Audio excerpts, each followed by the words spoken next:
Oi pessoal, tudo bem? Antes de começarmos a leitura do livro de Números, eu gostaria de trazer algumas informações que serão muito úteis para sua compreensão. O autor do livro de Números foi Moisés e ele foi escrito entre 1440 e 1400 a.C. O importante desse livro é a sua mensagem, que é universal e eterna, ou seja, ela não serviu só para aquela época, mas ela é relevante até hoje. O livro de Números está preenchendo um espaço entre o recebimento das leis, lembra que Moisés subiu o Monte Sinai? E a preparação da conquista da Terra Prometida. Então, Números está aqui no meio, entre essas duas situações, esses dois períodos. A maior parte dos eventos do livro de Números acontece no deserto. Os primeiros 25 capítulos vão mostrar as experiências da primeira geração de Israel. Do capítulo 26 em diante, o livro vai descrever as experiências da segunda geração. Para que vocês entendam já de antemão, nem todos que saíram do Egito vão entrar na Terra Prometida por conta da desobediência e da rebelião. Então, essa segunda geração é formada pelos filhos daqueles que saíram do Egito e que nasceram no deserto. Afinal, eles ficaram 40 anos caminhando no deserto. Bom, o tema principal que o livro aborda, assim como o Antigo Testamento em geral, é o contraste entre a desobediência e a rebelião, e o arrependimento e as bênçãos. Veremos que para desobediência e rebelião haverão determinadas consequências.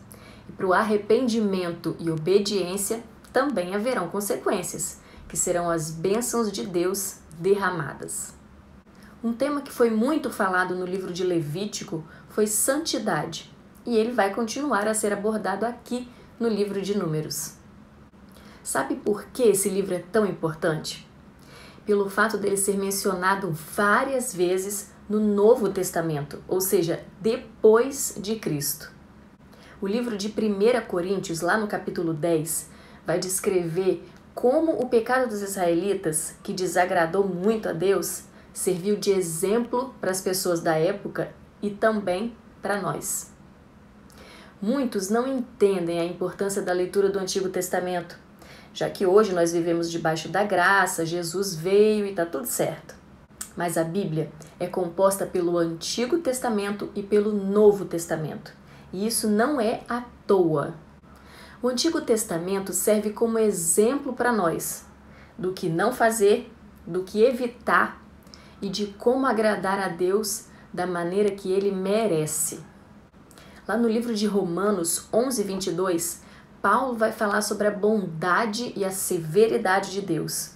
É exatamente essa a mensagem de Números.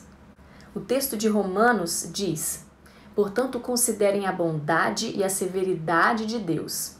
Severidade para aqueles que caíram e bondade para com vocês, que permanecem na bondade dele.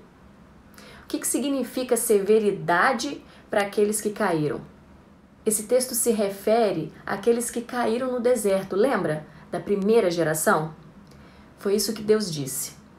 Quanto a vós outros, falando da primeira geração, o vosso cadáver cairá nesse deserto. As consequências da rebeldia daquela geração foi não desfrutar da Terra Prometida. Outra coisa muito interessante desse livro é que o conceito de Messias prometido vai permear todo o livro. Nós chamamos isso de tipificação.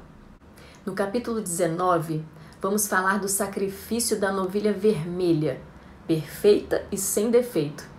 Essa é uma prefiguração de Cristo, Cordeiro de Deus sem mancha, sem mácula, que foi sacrificado pelos nossos pecados. A imagem da serpente de bronze levantada numa haste para liberar cura física também tipifica Cristo.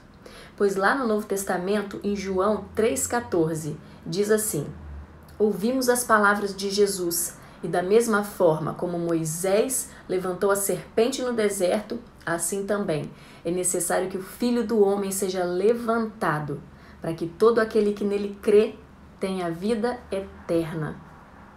Outro exemplo da tipificação de Cristo está no capítulo 24, que fala do oráculo de Balaão.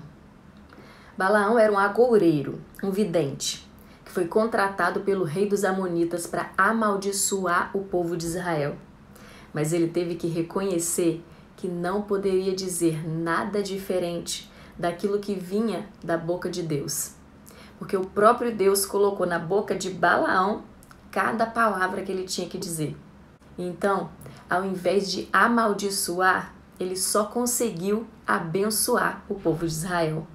E o quarto oráculo dele diz o seguinte: eu o vejo, mas não agora.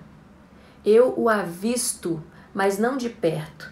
Uma estrela surgirá de Jacó, um cetro se levantará de Israel. Aqui a gente encontra uma profecia de Cristo que é chamada a estrela da manhã, por conta da sua glória, seu esplendor e da luz que vem dele. Bom, mas qual é a aplicação desse livro para as nossas vidas? Como eu falei, esses eventos foram escritos como um exemplo para que a gente observe e evite. Sabe quando a gente muitas vezes parece que nada e acaba morrendo na praia? Será que nós não estamos sendo como essa geração rebelde, aquela que ficou lá no deserto e morreu? Será que nós não estamos sendo obstinados, querendo fazer as coisas conforme a nossa vontade, conforme o nosso braço, sem confiarmos no Senhor? Assim como os israelitas vagaram 40 anos por conta da rebelião, assim, Deus também pode permitir que a gente fique vagando longe dele para sofrermos as consequências das nossas escolhas, até que a gente reconheça que sem ele nós não somos nada. Que possamos parar, refletir e repensar nossas atitudes. Que não sejamos como aquela geração que foi deixada para morrer no deserto. Esses ensinamentos servem para que a gente não cometa o mesmo erro. Vocês sabiam que de toda aquela primeira geração, somente 2 se salvaram? Sim, Josué e Calebe. Que sejamos como Josué e Calebe. Quando Deus deu aquela palavra dura para aquela geração desobediente, ele abriu uma exceção. Ele disse para eles: não entrareis na terra a respeito da qual eu jurei que vos faria habitar, salvo Calebe, filho de Jefoné, e Josué, filho de Nun. Olha que coisa linda! Eles foram os únicos que caminharam todo o percurso lá do Egito até a terra prometida e entraram nela para desfrutar. Eles foram a exceção.